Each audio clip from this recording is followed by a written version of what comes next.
നമസ്തേ, ഏവർക്കും ഗംഗോത്രി വേദിക്സിലേക്ക് സ്വാഗതം. മനുഷ്യരാശിയുടെ ജീവിതം എന്ന് പറയുന്നത് സുഖദുഃഖങ്ങൾ കലർന്നാണ്.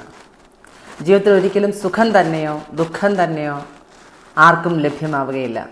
പകലിന് രാത്രി എന്ന പോലെ, വേനലിന് മഴ എന്ന പോലെ ഒരു നാണയത്തിൻ്റെ രണ്ട് വശങ്ങളാണ് ഈ സുഖവും ദുഃഖവും. സുഖം വരുന്ന സമയത്ത് നമ്മളിതൊന്നും ശ്രദ്ധിക്കാതെ അതിൻ്റെ ഒരു ഒഴുക്കിൽ ഇങ്ങനെ ആനന്ദിച്ച് ആറാടി നമ്മൾ പോകും. എന്നാൽ ദുഃഖം വരുന്ന സന്ദർഭത്തിലോ നമ്മൾ വിധിയെ പഴിക്കുന്നു, ഈശ്വരനെ പഴിക്കുന്നു, അല്ലേ? നമ്മൾ എന്നിട്ട് സമാധാനമില്ലാതെ ശാന്തിയില്ലാതെ അലഞ്ഞു തിരിഞ്ഞ് നടക്കുന്നു. നമ്മളുടെ ഹിന്ദു ധർമ്മത്തിൽ നമ്മളുടെ ജീവിതത്തിൻ്റെ ഏതവസ്ഥയും തരണം ചെയ്യാനുള്ള ഉപാധികൾ നമ്മളുടെ വേദശാസ്ത്ര പുരാണ ഇതിഹാസങ്ങളിൽ കൊടുത്തിട്ടുണ്ട്. നമ്മൾക്കതൊന്നും അറിയത്തില്ല എന്നുള്ളതാണ് സത്യം. മനുഷ്യൻ്റെ ആരോഗ്യ പ്രശ്നങ്ങൾക്കായിട്ട് ആയുർവേദം, യോഗ, അല്ലേ, വാസ്തുശാസ്ത്രമായി അല്ലെങ്കിൽ ഭൂമിപരമായ ദോഷങ്ങൾക്ക്, അല്ലെ വീട് സംബന്ധമായ ദോഷങ്ങൾക്ക് വാസ്തുശാസ്ത്രം, നമ്മുടെ ജന്മനാലുള്ള ദോഷങ്ങൾ, അതായത് ജാതക ദോഷങ്ങൾ, നമ്മൾ ജനിച്ച സമയത്തിൻ്റെ ദോഷങ്ങൾ, അത് പരിഹരിക്കാനായിട്ട് നമ്മുടെ ജ്യോതിശാസ്ത്രം, നമ്മളുടെ മനസ്സിൻ്റെ പ്രയാസങ്ങൾക്കും അല്ലെ ബുദ്ധിമുട്ടുകൾക്കുമായിട്ട് പ്രാണായാമം അല്ലെങ്കിൽ മെഡിറ്റേഷൻ, ധ്യാനം, യോഗ, ഇങ്ങനെയുള്ള കാര്യങ്ങൾ, അങ്ങനെ നിരവധി ശാസ്ത്ര ശാഖകൾ നമ്മളുടെ വേദങ്ങളിലുണ്ട്. നമ്മൾക്കത് പഠിക്കാനോ പഠിപ്പിക്കാനുള്ള അവസരങ്ങൾ വളരെ കുറവാണ് ഇന്നത്തെ ഈ സമൂഹത്തിൽ. അതിനുള്ളൊരു മാറ്റം ഉണ്ടാവേണ്ടത് അനിവാര്യമാണ്.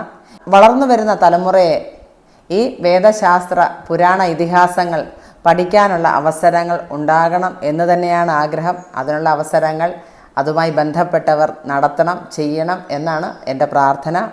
അപ്പോൾ നമ്മൾ പറഞ്ഞു തന്നത് ദുഃഖത്തെക്കുറിച്ചാണ്. അപ്പോൾ നമുക്ക് ദുഃഖം വരുന്ന സമയത്ത് അതിൽ നിന്ന് രക്ഷ പ്രാപിക്കാൻ എന്ത് ചെയ്യണം?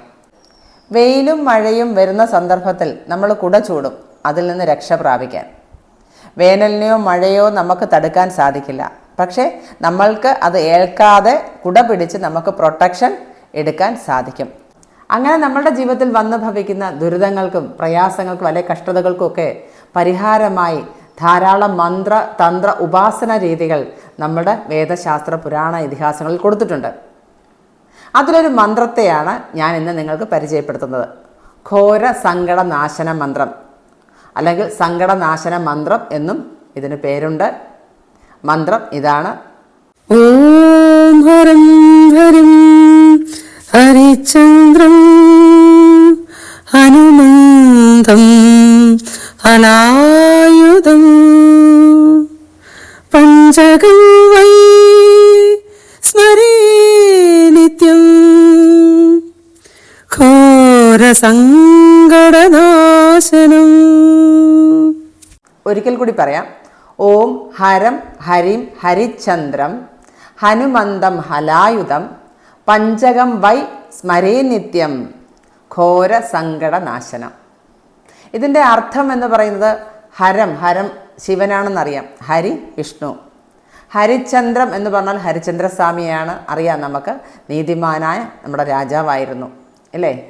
ഹനുമന്തം, ഹനുമന്തം പറഞ്ഞാൽ ഹനുമാൻ സ്വാമി.